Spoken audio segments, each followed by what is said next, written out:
Poems from the Flyleaves. At what a cost!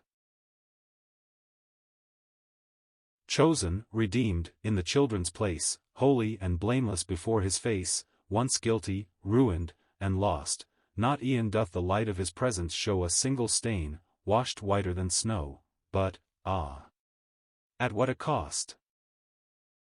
Not glittering gems, nor silver and gold, not worlds though teeming with wealth untold, could for our ransom suffice.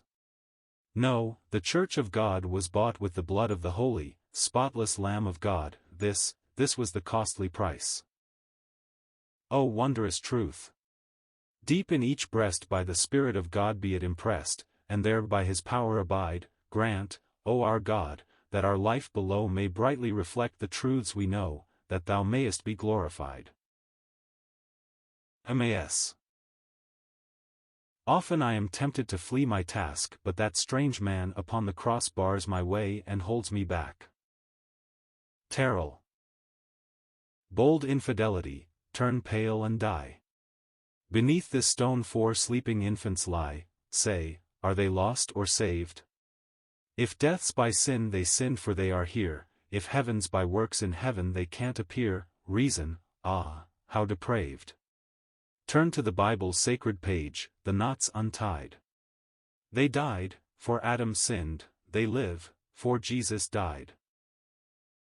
Epitaph on a tombstone over 4 children, in St. Andrew's Churchyard, Scotland. I hear a voice you cannot hear, which says I must not stay. I see a hand you cannot see, which beckons me away. I sometimes feel the thread of life is slender and soon with me the labor will be wrought, then grows my heart to other hearts more tender, the time is short. D. M. Clark. The Hands of Christ. The hands of Christ seem very frail for they were broken by a nail, but only they reach heaven at last whom those frail broken hands hold fast. J. R. Moreland. The following is pasted in the margin of HAI's Bible beside Romans 6 verse 16, Obedience. Make me a captive, Lord, and then I shall be free, force me to render up my sword, and I shall conqueror be. I sink in life's alarms when by myself I stand, imprison me within thine arms, and strong shall be my hand. My will is not my own till thou hast made it thine, if it would reach the monarch's throne it must its crown resign. It only stands unbent amid the clashing strife when on thy bosom it has leant, and found in thee its life. George Matheson. Whoso hath felt the Spirit of the highest cannot confound, nor doubt him nor deny. Yea, with one voice, O world thou deniest stand thou on that side, for on this am I. Workman of God. Oh, lose not heart, but learn what God is like, and in the darkest battlefield thou shalt know where to strike. Thrice blessed is he to whom is given the instinct that can tell that God is in the field when he is most invisible. Blessed too is he who can divine where real right doth lie, and dares to take the side that seems wrong to man's blindfold eye. Then learn to scorn the praise of men, and learn to lose with God, for Jesus won the world through shame, and beckons thee his road. As he can endless glory weave, from what men reckon shame, in his own world he is content to play a losing game. Faber. Marvel not that Christ in glory all my inmost heart hath won, not a star to cheer my darkness but a light beyond the sun. I have seen the face of Jesus tell me not of aught beside, I have heard the voice of Jesus all my soul is satisfied. In the radiance of the glory, first I saw his blessed face, and forever shall that glory be my home, my dwelling place. Ah!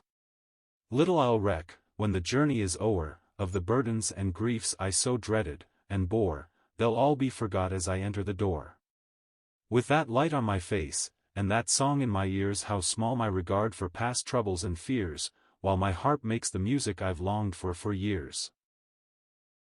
When I am dying how glad I shall be that the lamp of my life has been blazed out for thee. I shall not regret one thing that I gave, money or time one sinner to save. I shall not mind that the way has been rough, that thy blessed feet led the way for me is enough, when I am dying how glad I shall be that the lamp of my life has been blazed out for thee. They're dear to God. Oh that, when Christians meet and part, these words were graved on every heart, they're dear to God. However willful and unwise, we'll look on them with loving eyes, they're dear to God. Oh, wonder, to the Eternal One dear as his own beloved Son, dearer to Jesus than his blood, dear as the Spirit's fixed abode, they're dear to God. When tempted to give pain for pain, how would this thought our words restrain, they're dear to God. When truth compels us to contend, what love with all our strife should blend. They're dear to God. When they would shun the pilgrim's lot for this vain world, forget them not, but win them back with love and prayer, they never can be happy there, if dear to God. Shall we be there so near, so dear, and be estranged and cold whilst here, all dear to God? By the same cares and toils oppressed, we lean upon one faithful breast, we hasten to the same repose, how bear or do enough for those so dear to God? I pass within the glory even now where shapes and words are not for joy that passeth words, O Lord art thou, and bliss that passeth thought. Quotations from the Flyleaves.